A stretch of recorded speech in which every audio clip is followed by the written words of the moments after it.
And this is called America is Not Broke.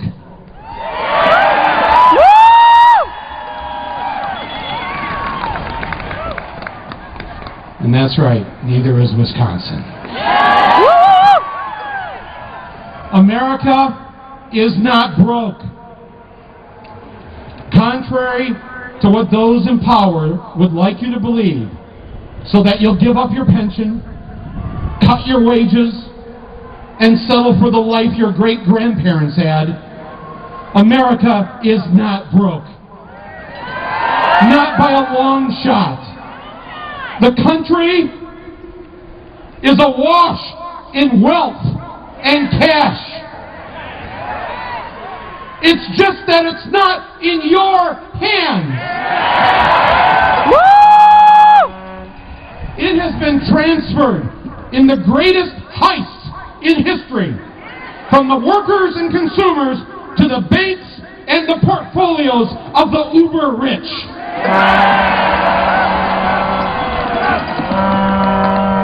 Right now, this afternoon, just 400 Americans, 400, have more wealth than half of all Americans combined.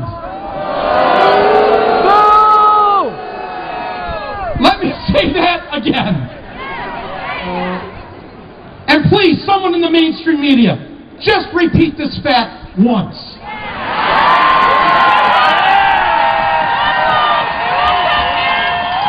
We're not greedy. We'll be happy to hear it just once. 400 obscenely wealthy individuals. 400 little Mubaraks. Most of whom benefited in some way from the multi-trillion-dollar taxpayer bailout of 2008, now have more cash, stock, and property than the assets of 155 million Americans combined.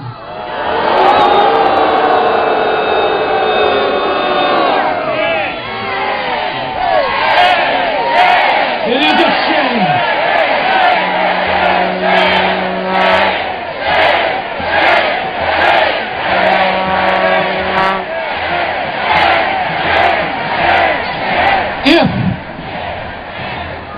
If you can't bring yourself to call that a financial coup d'etat, then you are simply not being honest with what you know in your heart to be true. But I can see why people don't want to even think about this. For us to admit that we have let a small group of men abscond with and hoard the bulk of the wealth that runs our economy would mean that we'd have to accept the humiliating acknowledgement that we have indeed surrendered our precious democracy to the moneyed elite. Wall Street, the banks, and the Fortune 500 now run this republic.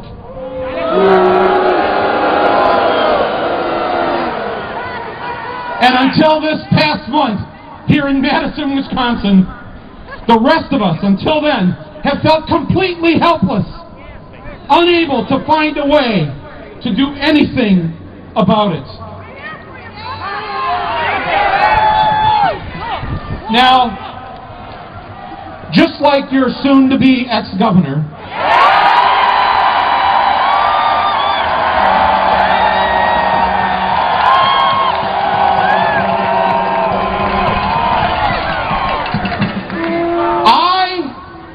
have nothing more than a high school education. But, Governor Walker, back when I was in school, every student had to take one semester of economics in order to graduate. And here's what I learned. Money doesn't grow on trees. Unless it's a palm tree.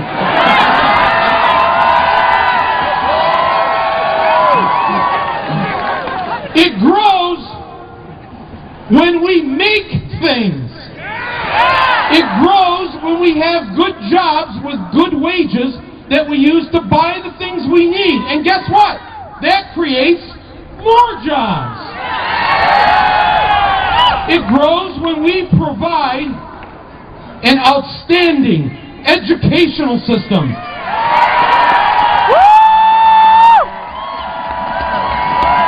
An educational system that then grows a new generation of inventors, entrepreneurs, artists, scientists, thinkers, the people who will come up with the next great idea for this planet. And those ideas create jobs. And the jobs produce tax revenue.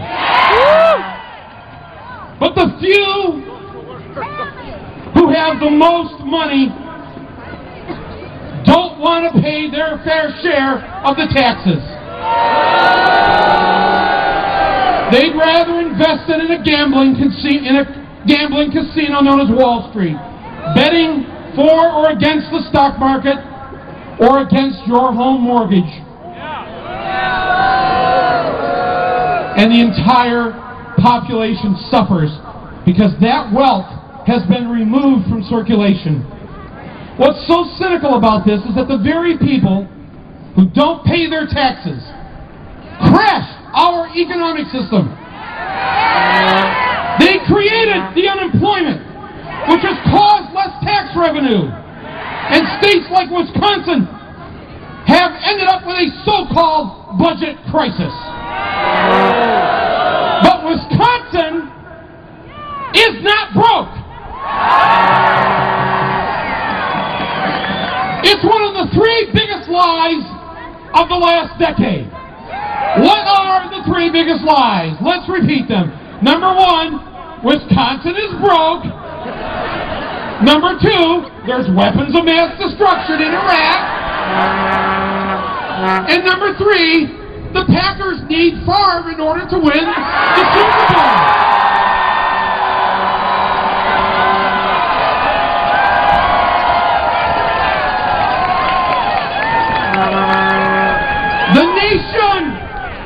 The nation is not broke, my friends. There's lots of money to go around. Lots! Lots! It's just that those in charge have diverted that wealth into a deep well that sits on their well-guarded estates. They know that they have committed crimes to make this happen. They should go to jail! And they know that someday you may want to see some of that money that used to be yours.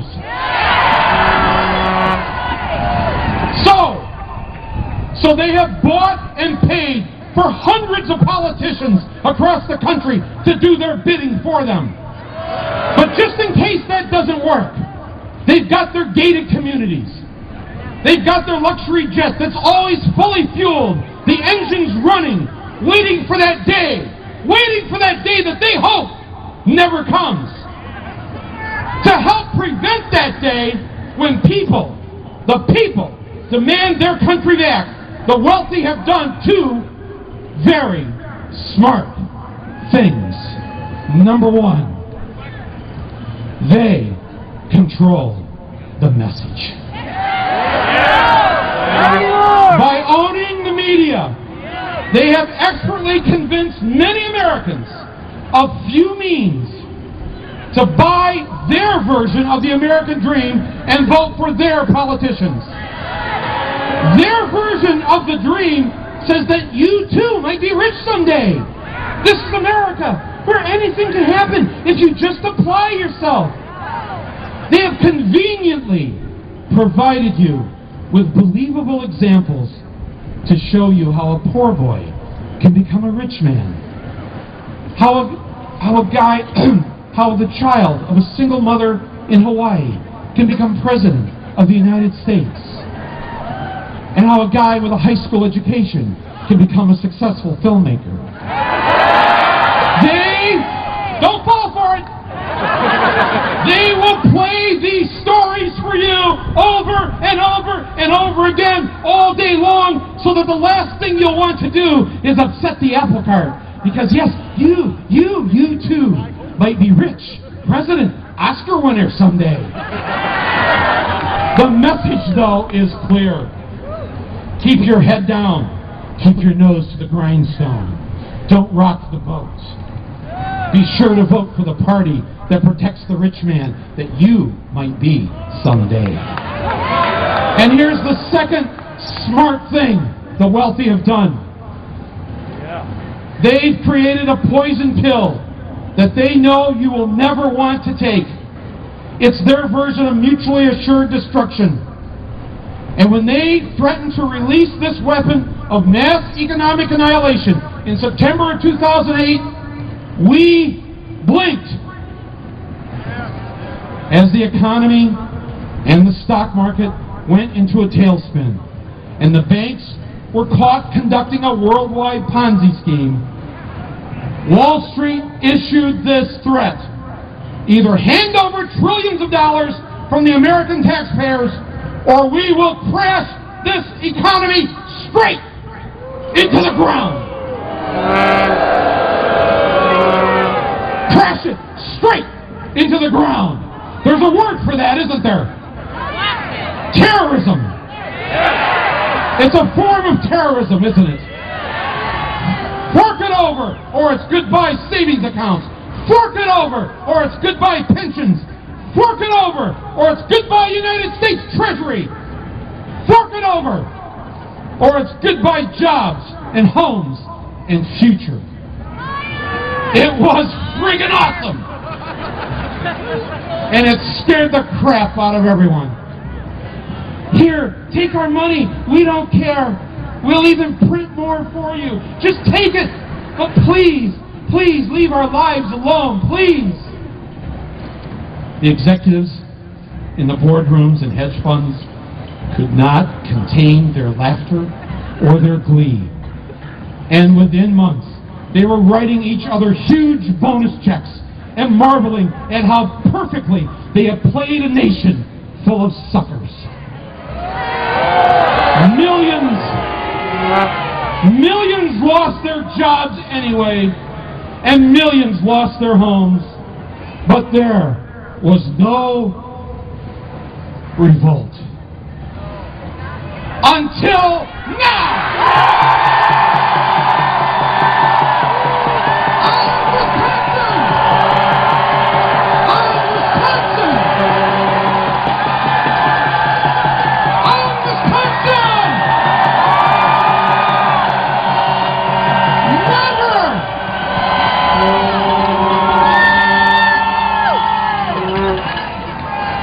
Never has a Michigander been more happy to share a great big lake with you. I am so proud of you. You have aroused a sleeping giant known as the working people of the United States of America.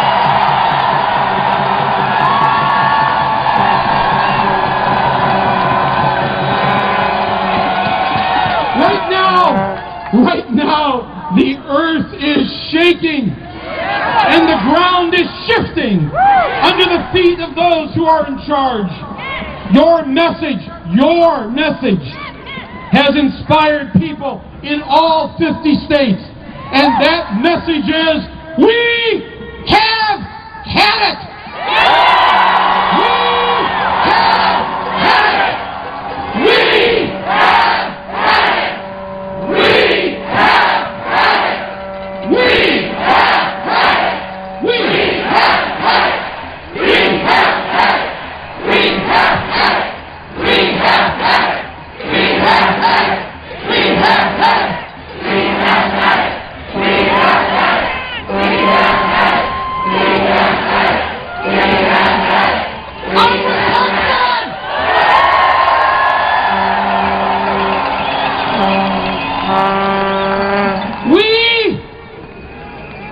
And we're all Wisconsinites now.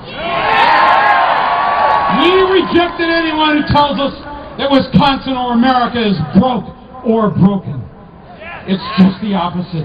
We are rich with talent and ideas. and hard work, and yes, love. Love and compassion toward those who have, through no fault of their own, ended up as the least among us. But they too still crave what we all crave: our country back, our democracy back, our good name back, the United States of America, not the corporate states of America.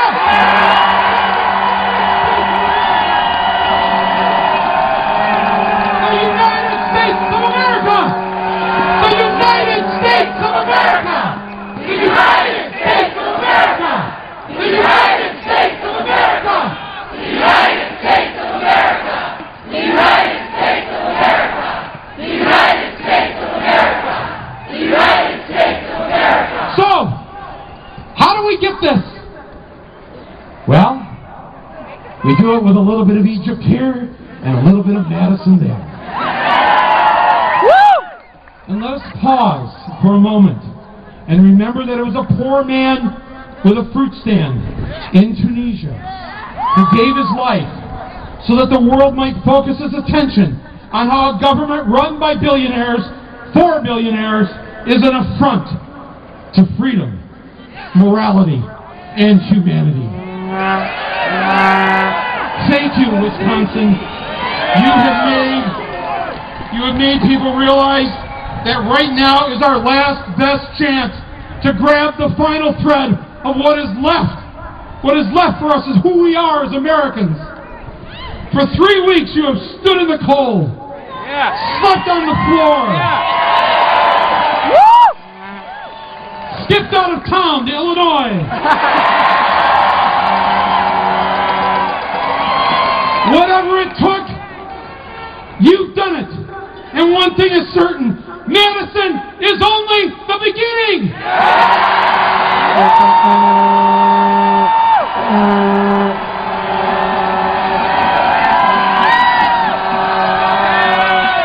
You know how the funny thing about this is that the rich have overplayed their hand.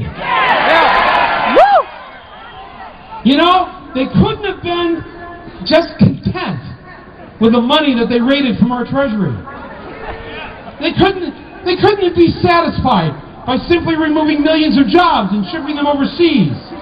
No! They had to have more, didn't they?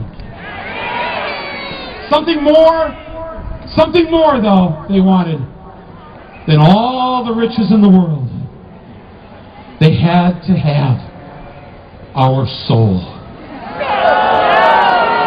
They had to strip us, our teachers, of their dignity.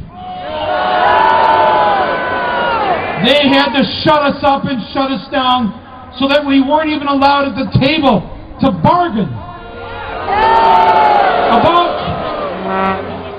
about a simple thing like classroom size or bulletproof vests for the entire police force, or letting a pilot just get a few extra hours sleep so he or she can do their job, their $19,000 a year job. When I came in here on Delta Express, just like all those commuter planes, the starting pay is approximately $19,000 a year. They don't fly on those planes, do they? But you know, that pilot who's making $19,000 a year, he or she has given up trying to get better pay. At this point, all they want is a few extra hours of sleep in their car in the parking lot of O'Hare Airport. That's what I have to listen to when I fly to places like this. And that's how despicably low that we've sunk. The wealthy couldn't be content with just paying this man $19,000 a year. They wanted to take away his friggin' sleep. They wanted to demean and dehumanize him, just as they do the public workers here in this state.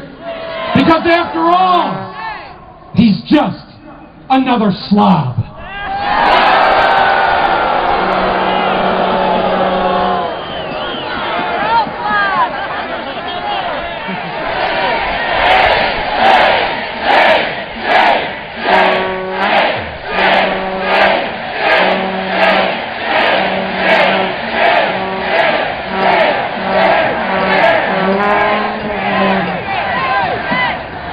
Finally, to the media who are here, please tell this story correctly.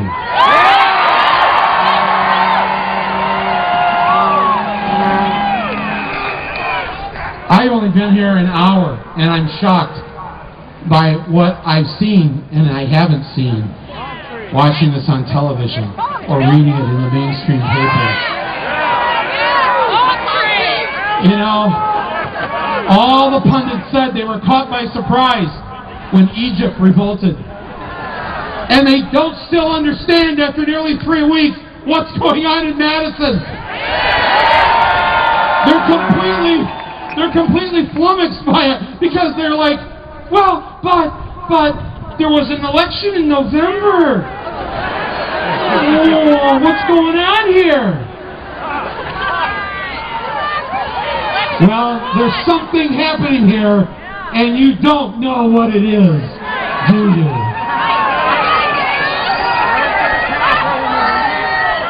Finally, America, again, isn't broke.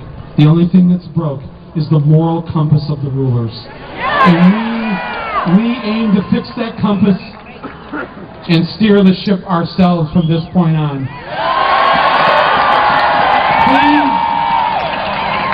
Please never forget that as long as that Constitution of ours still stands, it's one person, one vote. And that is the thing that the rich hate the most about America. No matter how hard they try to buy the votes, no matter how hard they try to own the political process, when it comes down to it, it's one person, one vote, and there's a hell of a lot more of us than there are of them. Madison, thank you. You are not alone. America is with you. America saves you. Madison, Madison, Madison, Madison. We're going to do this together. Don't give up. Please don't give up. Thank you very much. Thank you.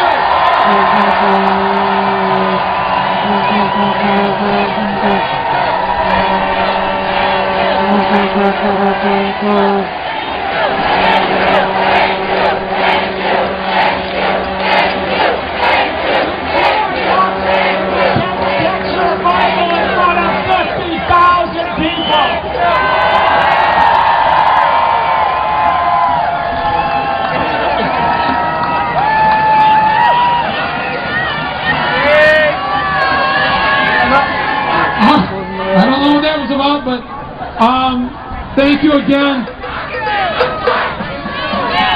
We love you, everything you've done. Don't stop, though. Don't stop. And to the Wisconsin 14, hang in there, buddy.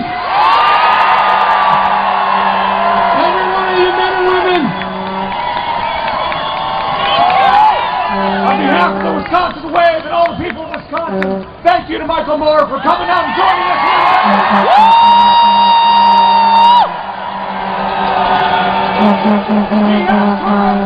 You have courage!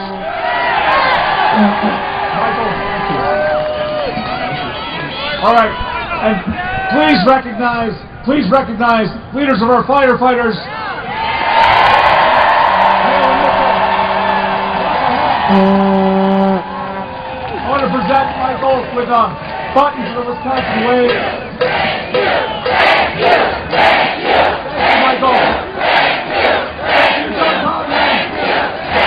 Thank you, Michael. Thank you, John Matthews.